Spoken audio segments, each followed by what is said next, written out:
Kembali lagi di channel Mangkribo TV. Di tengah hiruk-pikuk kehidupan sosial digital dan tekanan untuk selalu terhubung, filosofi Timur menawarkan kedamaian dan kejernihan.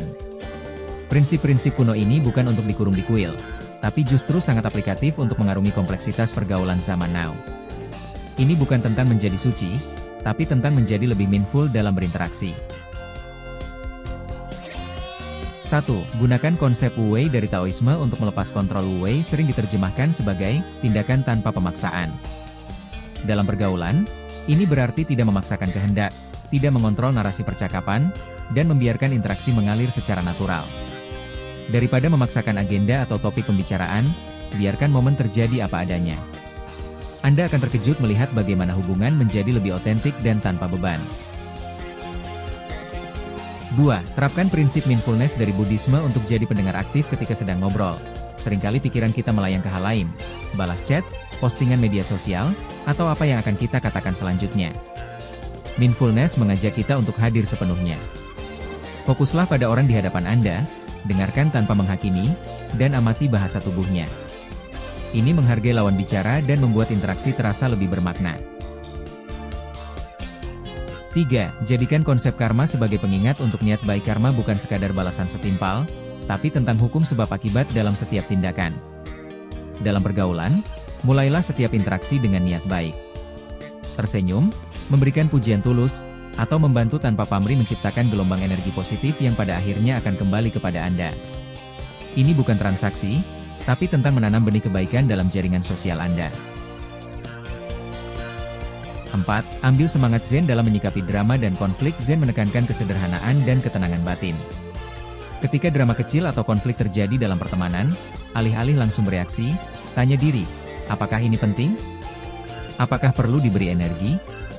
Seringkali, dengan tidak membesar-besarkan masalah, konflik mereda dengan sendirinya. Pilih batalannya dengan bijak. 5. Praktikan prinsip non-attachment untuk hubungan yang lebih sehat. Non-attachment dalam Buddhisme bukan berarti tidak peduli, tapi tidak melekat pada ekspektasi. Dalam pertemanan, ini berarti membiarkan orang menjadi diri mereka sendiri, tanpa menuntut mereka untuk memenuhi harapan kita. Lepaskan kebutuhan untuk mengontrol bagaimana seharusnya seorang teman bersikap. Hubungan yang sehat tumbuh dalam ruang yang bebas. 6. Gunakan filosofi Ikigai dari Jepang untuk membangun koneksi yang bermakna. Ikigai tentang alasan kita bangun di pagi hari.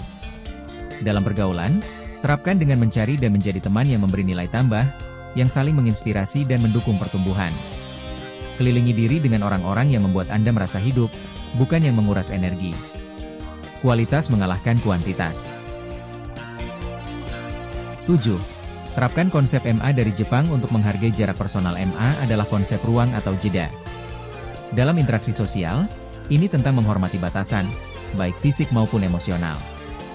Jangan memaksa keakraban, beri orang ruang untuk bernapas, dan pahami bahwa keheningan dalam percakapan itu tidak canggung, tapi justru memberi waktu untuk meresap.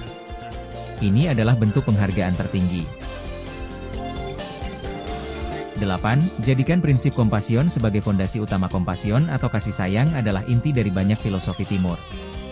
Dalam pergaulan, ini berarti memahami bahwa setiap orang sedang berjuang dengan pertarungannya sendiri. Ketika seseorang bersikap tidak menyenangkan, coba lihat dari sudut pandang itu.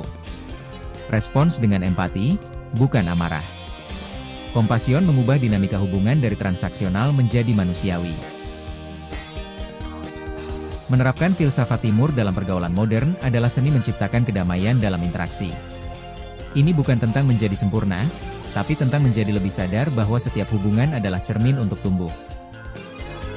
Terima kasih sudah menonton. Jangan lupa nonton video lainnya.